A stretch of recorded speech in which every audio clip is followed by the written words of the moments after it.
All right, you've made it to the final episode of our Honoring the Mission series. We've had incredible conversations with Jeff Kirkham and Eric Hadley, and now we're wrapping it all up with another powerful story from Jason Murff. He's a veteran who's found a way to use his business to inspire and empower others. His journey is a testament to the power of vision and leadership. Jason shares how a military mindset can be applied to build a business that not only makes a profit, but also makes a difference. He'll challenge you to think about what you want to build and why, and how your past experiences can be your greatest asset. I can't think of a better way to end this series. Thanks for listening and honoring this mission with us. Here's Jason Murff. Well, hello and welcome to the Liberty Spenders podcast. I am your host, Kurt Luidhardt, and co-founder of the Prosper Group, an agency that's helped raise over $500 million and helped elect over 100 members of Congress, 15 U.S. senators, and 15 governors, and 1 president. And now, in addition to helping political candidates get elected, we're helping your business get elected by answering this question. What if you could exponentially grow your business by tapping into a lucrative and engaged audience we call Liberty Spenders? Now, Liberty Spenders make up basically 76.5 million people, and they're motivated to buy from businesses and brands that align with their values. If you want to learn more, you can get access to our new best-selling book at libertyspenders.com/free. Our guest today is Jason Murff. He's the owner and CEO of Grill Your Ass Off, which my mom will, if you're listening to the episode, I had to read ass on camera. We're pumped to have him.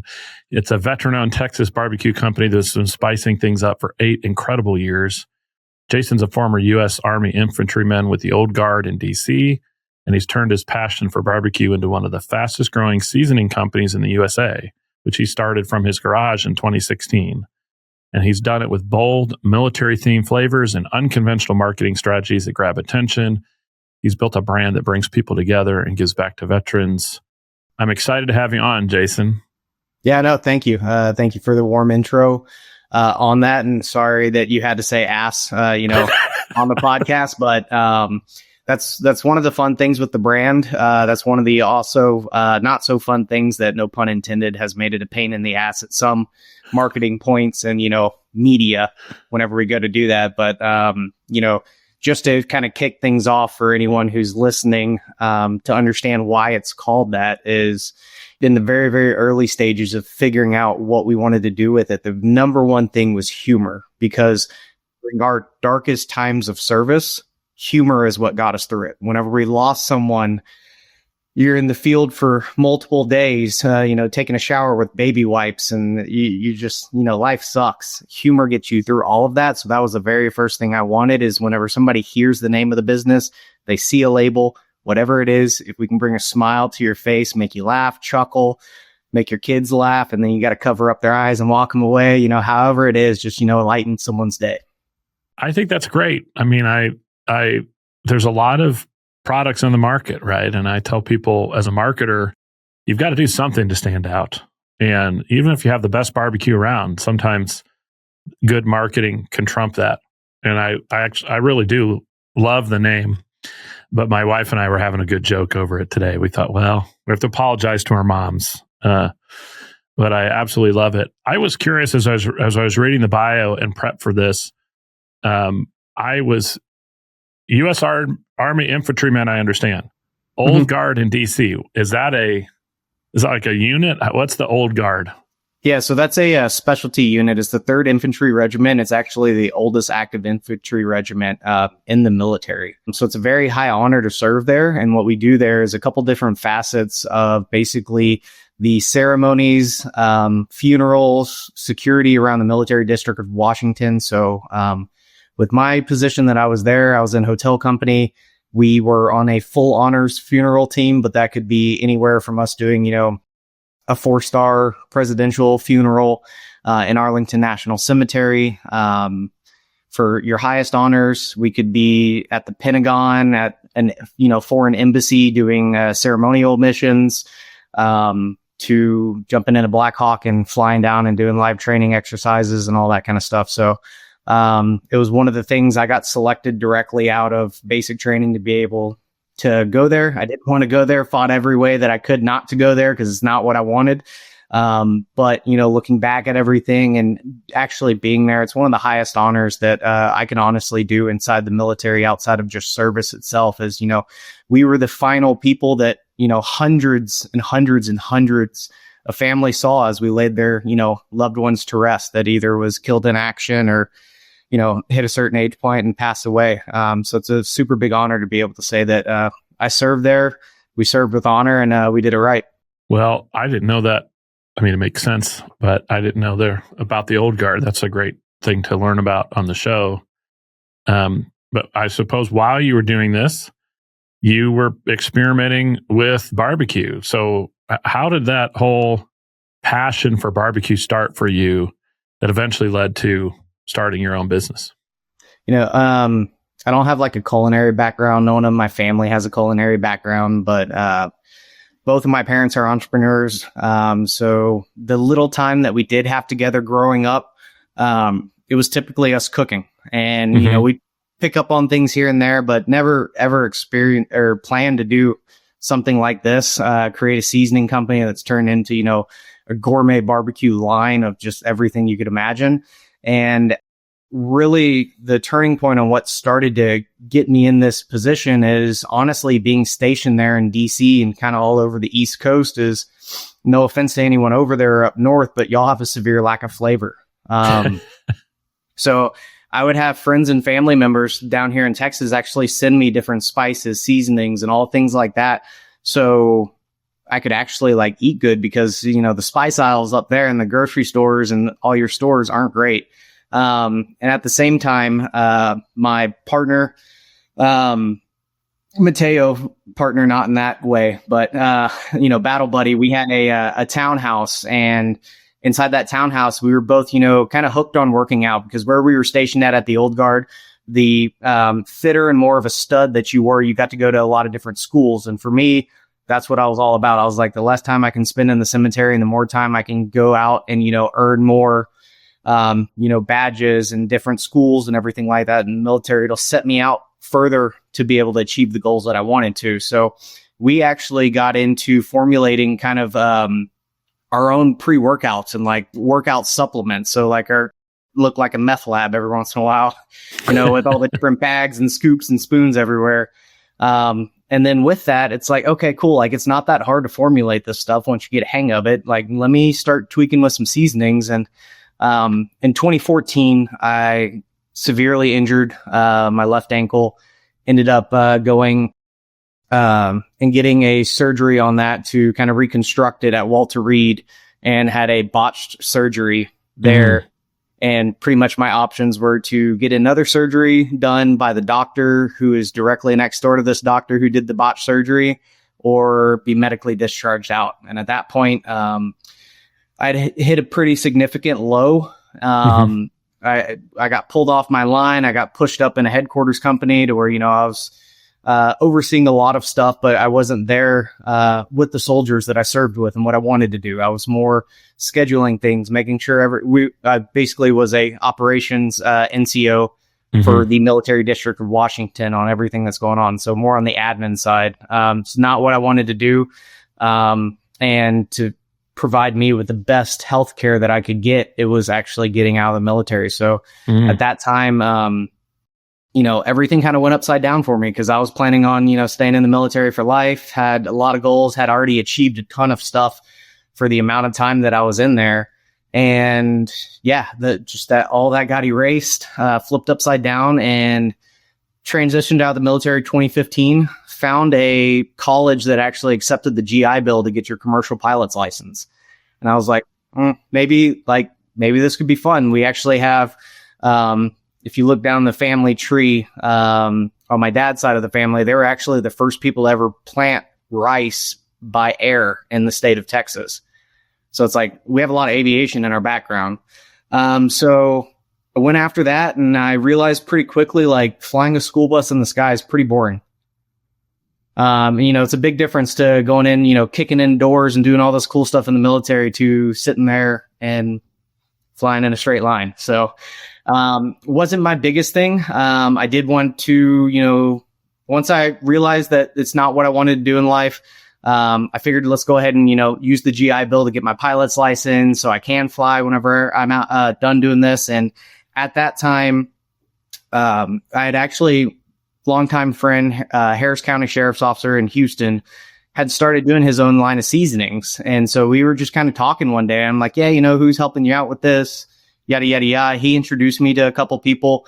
I had already had 4 kind of flavor formulations that I wanted to go with and went and had a meeting with them. They kind of helped me tweak everything in the correct direction. Cause there's a lot of stuff that you don't know in the public until you start getting in these industries and like certain ingredients and why you put things here, why you don't put things here, different ways to make a flavor come out.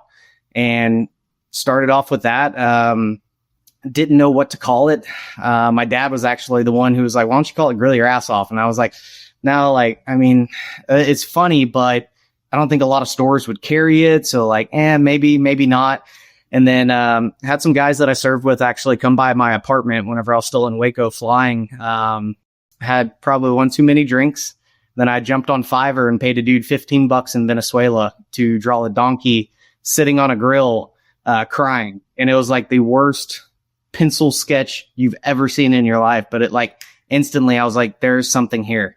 Yeah. So went forward with that, got the formulations done. And it was actually while I was going to college there, I had a veteran that was going to college at the same time that was a little bit older than me.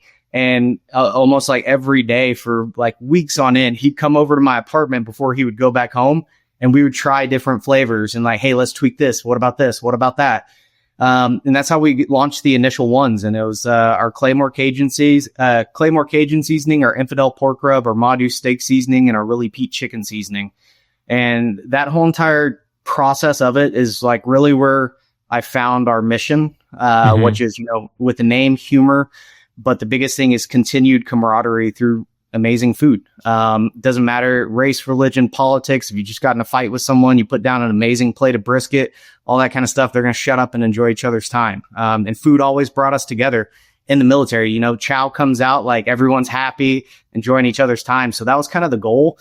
And then with the names of the products, it was literally me calling the guys I served with saying like, hey, help me out. Like, what do you think whenever you think of like chicken? And it's like, right. Oh, well, white meat. And then it's like, oh, what about white phosphorus? And it's like, well, let's call it Willie Pete instead of white phosphorus. And what do you call pork seasoning?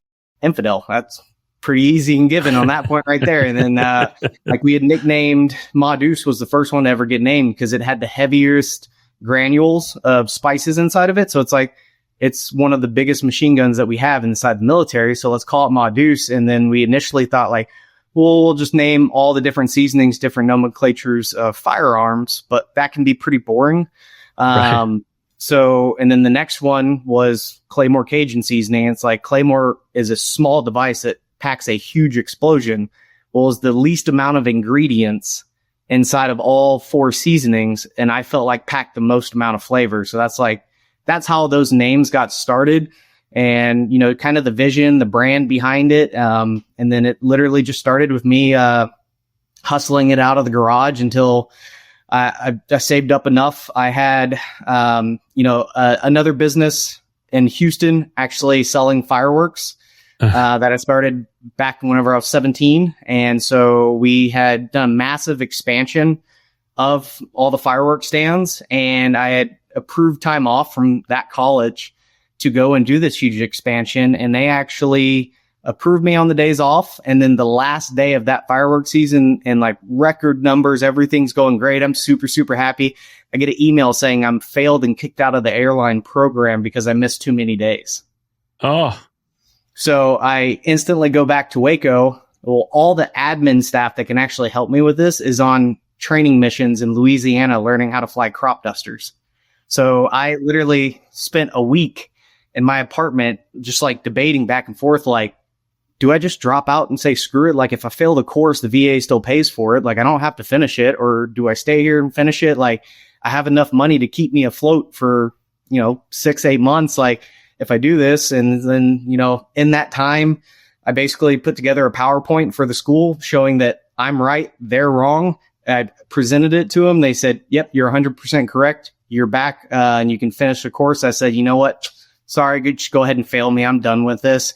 And then put my apartment back on the market in Waco, moved to Houston, and then jumped in Grill Your Ass Off, 2 feet. And here we are 8.5 years later. It's always amazing, the journey. And you and I share the common thing in that we both had fireworks businesses. My wife and I sold fireworks in 2004, 5, 6, I think through 2009. So 5 years in a row, but not nearly as big. We would sell with TNT fireworks and do their tents. And we did them in Indiana and then in Pennsylvania. And so that's amazing. But how that ends up in, you having a reason to go in full time and make it a success is a great story. I also love how you came up with the names. That was one of the things I was going to ask you about because they're very unconventional, but they sort of speak to me as a human. Probably contributed to a lot of your success. Yeah, and that was the biggest thing is, how do we do this? Because outside of just like humor, bringing people together through food, there's also the standpoint of designing a label and a product to where if you served in the military, you were a first responder, or you just love America, like as soon as you see that label, you'll be able to resonate with it. But the bigger thing, back then we were dealing with the same amount of, veteran suicide as we are right now. Fortunately, it hasn't slowed down, and sometimes it seems like it's higher than ever. But if we could have a bottle of seasoning that you see inside the store, you order online, someone buys it for you for a gift, and you get that instant connection of your service, or it reminds you of someone that you served with. So you pick up the phone and say, hey, bro, you remember whenever we were downrange, lighting up a 50 cal? And that one phone call to dude you served with, that could be the phone call that he needs before he takes that wrong turn. That's really what it's all about. The marketing's great. It's fun. We have a better product than what the marketing is. So we let that do its own work, but it's the actual mission behind all of it that not everyone gets to see, that makes me the proudest. Yeah. Well, speaking of the marketing, in 8 years, is there something you've done with your marketing, maybe a stunt or some campaign you ran that you thought was particularly fun and successful? I mean, the biggest thing I would have to say is just like staying true to our mission, not trying to adapt or adhere to certain people's standards. If I could go back to the very beginning, I'd probably take ass out of the name, to be 100% honest, because we've had to do a lot of workarounds for that. But honestly, like I wouldn't change a single thing. We learned over time, just kind of listening to your customers. One of the biggest things that I like to do is, pick up the phone, call your best customers, say like, hey, thank you so much, because without them, like we wouldn't be able to do any of this. How can I make Grill Your Ass Off better for you? Mm-hmm. And that's where we've gotten a lot of our marketing. That's where the box of ass came from. That's one of our best selling products. And it's an assortment of, 8 seasonings. We used to do them in metal ammo cans. Unfortunately, due to, COVID and all that kind of fun stuff, they're a little overpriced. So we've actually switched to, we have a super cool ammo crate style box. So, learning how to bundle items, naming it the correct things, making it fun. But the biggest thing is, stay true to your mission statement as a business, but also learn what your customers want and, speak with them, not to them. Now, if I'm shopping for it, are you online? Are you in retailers? Where do I find you?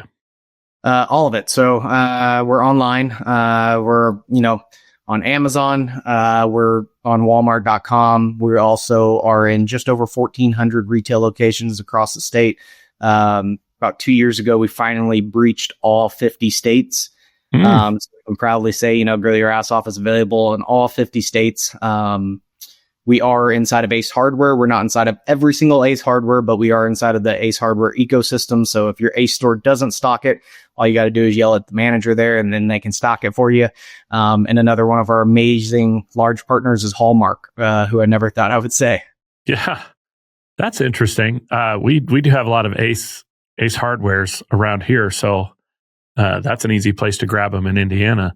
Hallmark. There's a Hallmark store. I've never been in the Hallmark store here in Greenwood. Well, now I have a reason to go. Well, and that's something that we learned over time, listening to your customers and understanding who's buying it and why they're buying it. And we started really identifying that we're the perfect product for the guy who has everything because they don't have enough seasonings. So people love buying it for that aspect. We go into kind of Q4 holiday season and it completely shifts from being, about a 65 to 70% male purchasing demographic to now we're looking at, almost 80% of females buying it in the holiday season, which is wild to even think about. You sort of casually mentioned it before, but I wanted to get into it a little bit now that GYAO has been giving back to veterans for 8 years, and you donate to an organization like it's maybe multiple organizations, but the Independence Fund. How does that whole thing work? And the Independence Fund? What do they do? Tell us a little bit more about that. Hey, business owners, did you know there's 76.5 million faith-based and conservative consumers that are looking to support brands that align with their values? That's a $5 trillion opportunity, and if you're not tapping into it, you're leaving money on the table. Our new book, Liberty Spenders, is your ultimate guide to reaching this influential audience using conviction-driven marketing. That's right. We break down real-world strategies that successful brands are using right now to connect with this audience authentically, build trust, and drive long-term business growth. So if you're truly serious about standing out in today's crowded market, grab your copy today on Amazon or visit libertyspenders.com. And don't miss out on this revolutionary strategy called conviction-driven marketing. Yeah, so that was one of the very first things is I wanted to take a portion of our proceeds and be able to select the correct nonprofits that actually do something to help veterans, not just raise awareness because everyone's aware. You don't go up to a firefighter and tap his shoulder as he's trying to put out a house on fire and say, "Hey, bud, the house is on fire." He knows. So it's finding the right partners with that. And, we've worked with Tribe Charities in the past. Right now, the Independence Fund is one of our main partners. We're also working with Military Mobility. We support a bunch of other different nonprofits, but those are kind of the major ones. And we've done all different sorts of programs, just trying to figure out, hey, outside of a portion of our proceeds, what if we did a roundup on our website? Whenever you're checking out, hey, do you want to make a donation? And then we've also done it to where that barbecue sauce right there is actually partnered with Sailor Jerry's Spice Rum. So it has their rum inside of it. But part of the agreement, whenever we started getting into the talks of doing this collab, said, hey, let's do something crazy. Let's donate half of every bottle sold back to a nonprofit. Oh. But the thing is, I want to pick the nonprofit because I want to work with a nonprofit that makes a difference. So you said, what does the Independence Fund do? And the easiest way to answer that is, what do they not do? They have a massive, check out their website. They do so much for veterans, but they also do veteran caregivers, military spouses, just anything you could ever imagine. They do it. And one of the biggest missions that they actually do that I love the most is called Operation Resiliency. And that's where they'll take an entire company of soldiers that were in a high combat environment overseas, that are now out, that are dealing with a high suicide rate. And they will take them on a 4 to 5 day mental health retreat. They have mental health professionals there, but they don't make it to where it's you're going to a loony bin or anything like that. They actually will bring it out. We had one that I was out with them in Franklin, Tennessee. We took them out to Johnny Cash's ranch. We had Johnny Cash's, one of his, I think it was his brother's cousin or something like that, played a whole entire concert for us in the same building that Johnny Cash wrote all of his music. It's we bring them out. We've taken them to NASCAR pit crews and let them team up and do pit crews. And then we've also done entrepreneurship classes for them as a resource. We've done it to where, whenever they went out and did all the pit crew stuff that night, we took them out to this amazing ranch. We had a brotherhood bonfire, and then we brought them together and I gave them a steak cooking class. And then we provided them seasonings, thermometers, grills, and steaks. And we put them together to where they were able to, actually cook dinner for each other and then sit down and enjoy it. And it's stuff like that. I have goosebumps talking about it. Whenever you're there, it's the amount of emotions, some of these guys were, in the initial invasion of Afghanistan and Iraq. And that could be their first time that they've been back together with these people in, 10, 15 years. It's absolutely wild, and it's 100% free for them. All they have to do is show up at the airport. That's it. So yeah, that's, I can't say enough good things about Sarah and her team there at the Independence Fund. Yeah, well, I know how important that is. We've now had several people that have been on the show or that I've met recently who are in some way trying to contribute to supporting veterans after they get home. And I have, as a result, become much more aware of the challenges that these folks face and how important it is that they get engaged with each other. And that sounds like a really fantastic organization. So when we do our show notes, I'll make sure we pop information about the Independence Fund as well, in addition to grill your ass off. And it's a good, I think the principle there, it's great because it's so tied to who you are, right? The company and the military themed names and the branding, and then a military themed charity. It's a really, consistent in the way it's put together. Oh yeah, no, and that's it wasn't planned like that. Like, I couldn't plan all of that perfectly, but the way that it worked out has just been absolutely amazing and super. It's a very, very high honor to be able to give back like that and be able to help just impact someone's life as something as small, minimal as doing a steak cooking class or being able to donate back to these nonprofits. They're the ones that do the real work for us.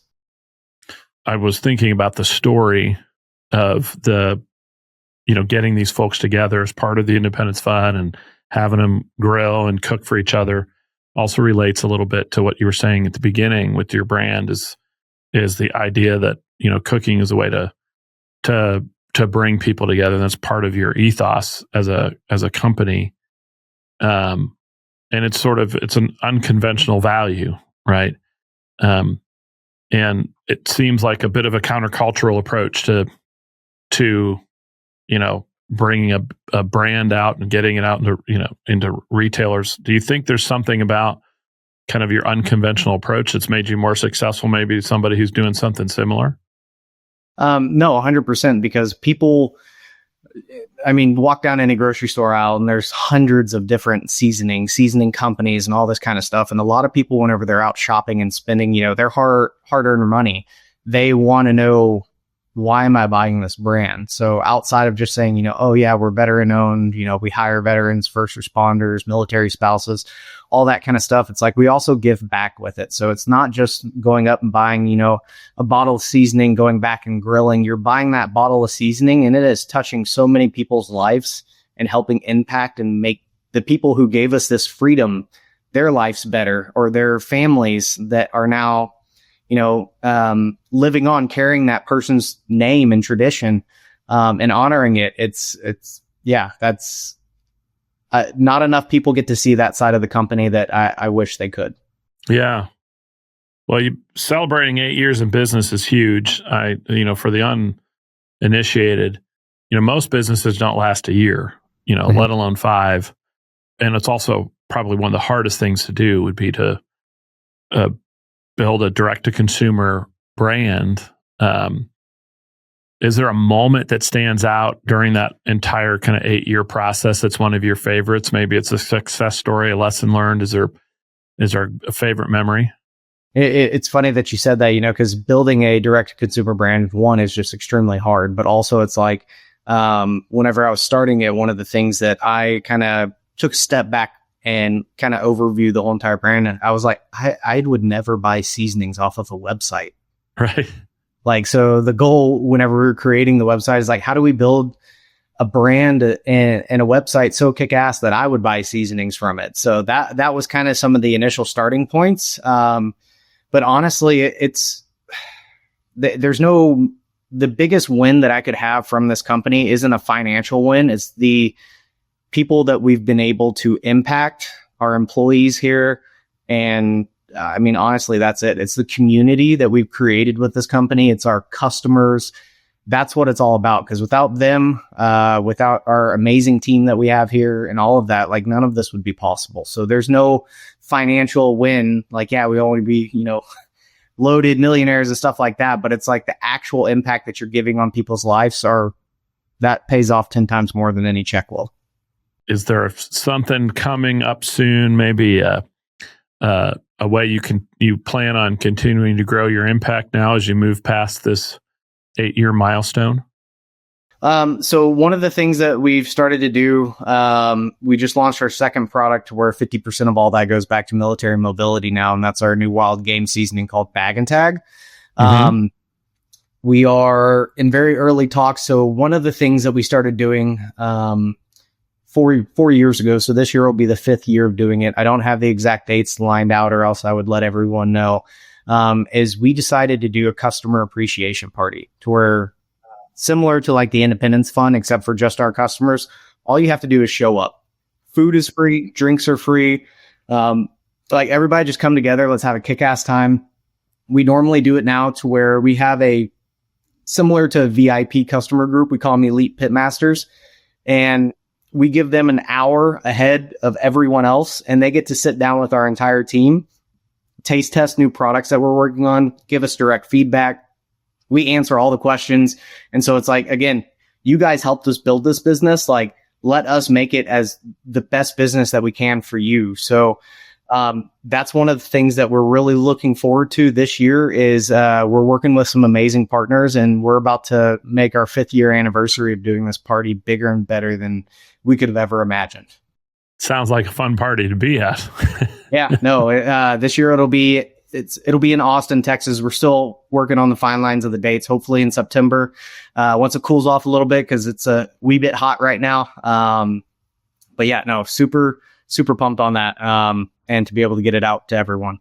Well, there's few places to hold a barbecue party that's any better than Austin, Texas. Yeah. So I'm sure you'll do well there. Well, this has been great. And I wanted to now pivot a little bit and do our lightning round. So we like to ask 3 quick questions, about 90 seconds or so, although, there's no buzzer, so accountability is pretty low on this. But on three very important questions, I think you've been really digging into this already, but we always like to ask people what the legacy they'd like to leave behind with their business is. I mean, the biggest thing that I can sum it up, and I actually did this, we were on a Zoom call with our website developer that we utilize, who's she's a veteran as well. Her whole entire team is all veterans and military spouses. So super cool group. And we were trying to figure out a way to be able to basically say that, like, what do we do? And it's one thing to say it, it's another thing to do it. So our legacy isn't about me or anything like that. It's building a brand, building a community, and then proving that it is successful to be able to give back and honor the correct people and help people while being profitable. I love it. I also like to give people an opportunity to get off topic a little bit and do 90 seconds on something that's captured your attention lately that's maybe not barbecue related. Maybe it's a good book, a hobby you're into, sports team you're a big fan of. What's been capturing your attention lately? I mean, here recently, I know this will come out in a few weeks from now, but my passion outside of the business, cooking, all that kind of stuff, is motocross. Motocross season just kicked off. So huge fan of motorsports, primarily think 2 wheels. So I love that, but also, going on the business side of things, I know the buzz is all AI this, AI that.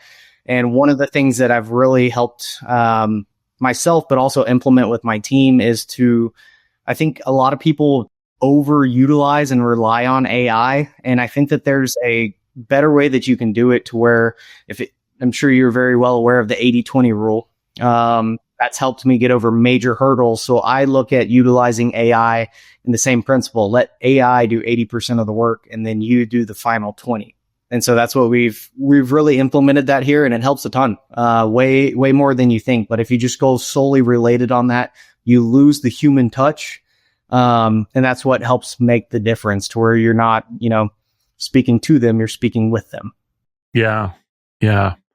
I think you've hit on something there. Of course, AI has been sort of the sexy topic for the last year or two. And there's I think some people who act like you can do everything with AI. And after a while, even I feel like I can recognize when a brand is using AI too much, right? It starts to feel like a robot, not a human being.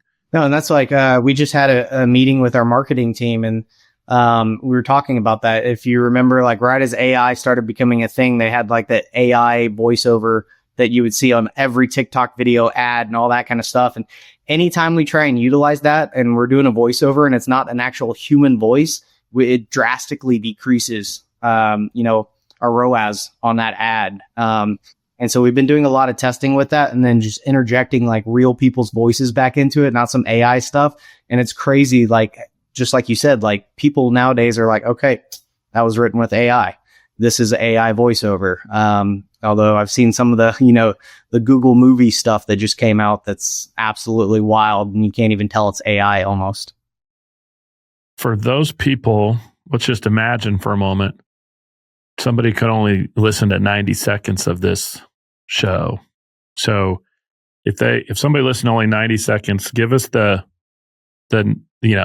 quick pitch for your product, where they can find it, where they can go to get it, why they should buy it, for a quick clip.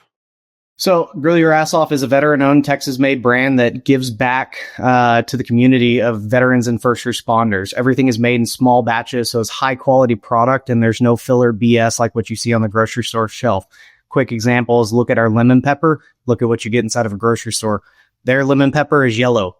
Lemon zest pepper is not yellow. Hate to break it to you, but they're using food dyes, normally yellow number 5, or adding in a ton of turmeric to try and make it look like that. So we believe in a quality product that's better than our marketing, because marketing can only be so good. The product's going to sell itself once it hits there. So check out grillyourassoff.com. Everything is on there. We have a store locator. You just type in your zip code. It'll tell you where it all is sold next to you. And if it's not sold there next to you, email info@grillyourassoff or use our contact form on the website. Tell us that we suck at our job and we need to be in a store near you.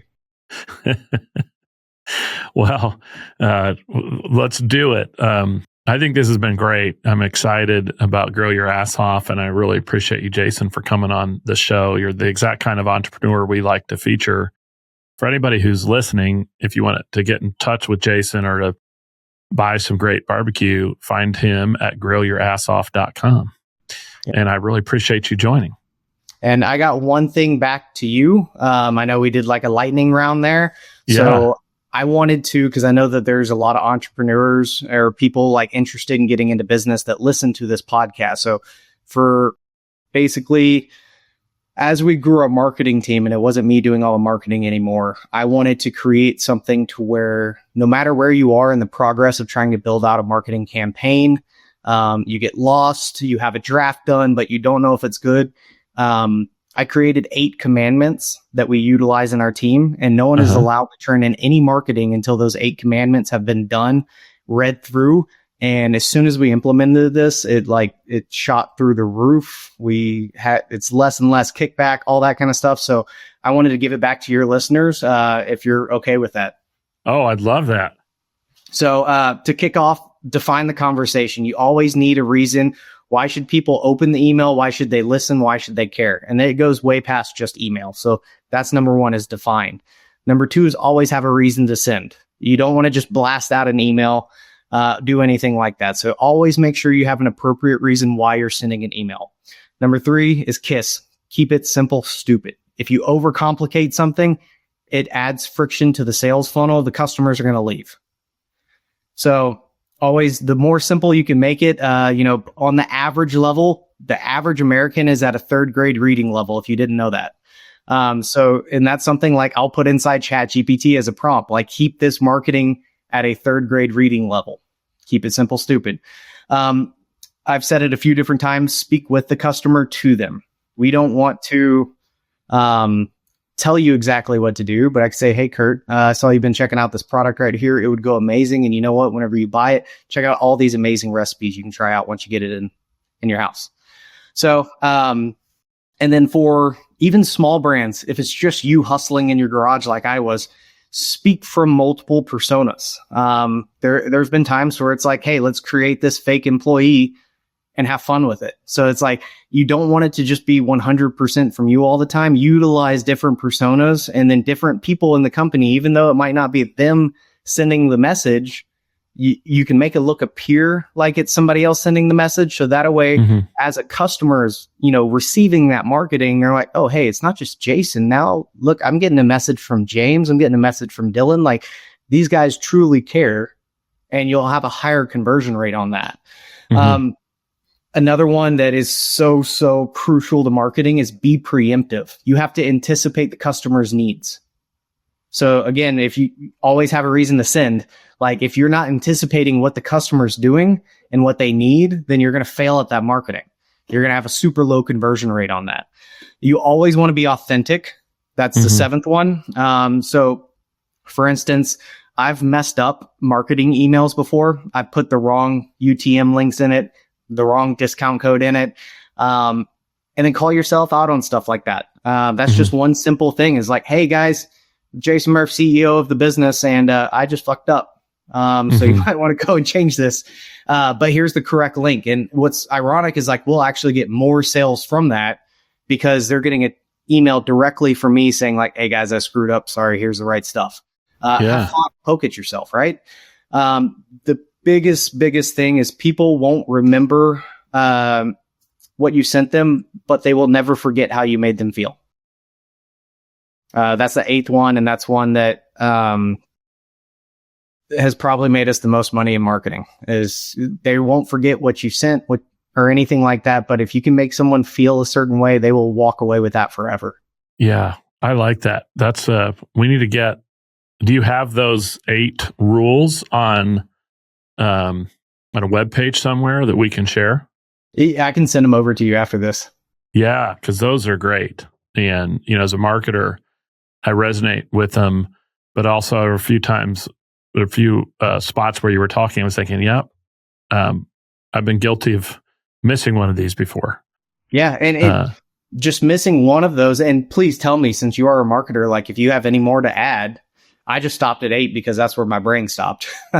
So like if you see anywhere where I'm missing on that, like please let me know. But that's something to where, I will have all 8 commandments written out and then I'll do bullet points of what I want to cover. Like, why am I sending this email? How are we going to keep it simple, stupid? How am I going to talk to this person a certain way to where they'll remember it? And by doing that, you're answering all of the questions that you're wondering, what the hell am I going to send out in this email this week? And then even if not, say if you jump all in and writing an email, you get the email done, write out the bullet points and pick apart that email. And then you'll go back and you'll edit it and it just gets better and better and better and better the more that you do it. Yeah. Well, I mean, I think the trap businesses fall in, the trap we fall into after a while. Sometimes you're just doing things because you do them like, hey, we should be getting emails out.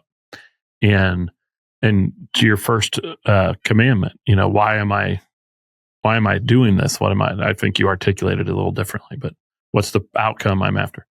Yeah, you always had a reason to send. And that's like a whole entire another thing for people who are listening and like kind of wondering, like, what are these guys really talking about? Like, define the conversation. Well, whenever you get into a higher level marketing and you're breaking it down instead of sending it out to, your entire email list, you create segments and you define these customers based off of actions and definitions that they've taken. So it's like, I can break it down to where, say, if we're targeting wholesale customers that have added to their cart in the last 14 days, they haven't checked out, it's been this long since they've bought, they have this, target value already added to their shopping cart. Well, now we've defined why we're going to talk to them because of all of those touch points right there. And instead of, doing a massive email blast to 100, 200,000 people, I'm sending it to 50, 60 people. Guess what? We're going to have an amazing conversion rate because we're speaking to them directly. That we could have done an episode on that. We'll have to schedule another one because there's so much where like that's where I start nerding out on this stuff is like fun stuff like this outside of the barbecue. Well, getting that right so good. I love that as a value add. So we'll try to get that in the show notes too, or maybe we can work with you and get it on a website people can go to. Again, just wonderful having you on, Jason. It's been great. Yeah, no, thank you. I greatly appreciate it. And for those of you who are tuning in, we invite you to check out Jason again at grillyourassoff.com. We also invite you to join the Liberty Partnership community at libertyspenders.com. You can check out our new book at the same website, but this time libertyspenders.com/free. And until next time. Thanks for joining us on this episode of the Liberty Spenders Podcast. If you're a business owner, we hope today's conversation gave you valuable insights on how to grow your business. If you enjoyed the show, do us a favor. Hit like, subscribe, and leave a 5-star review. It really helps us reach more entrepreneurs and leaders like you who are ready to make an impact. And write something flattering, because I read them all. Don't forget to grab your copy of Liberty Spenders too, available now on Amazon and at libertyspenders.com. It's packed with proven strategies to help you reach the 76.5 million consumers who are looking for brands that share their values. We'll see you next time as we continue exploring how to grow your business with purpose and conviction. Thanks for listening. We'll catch you on the next episode and the one after that.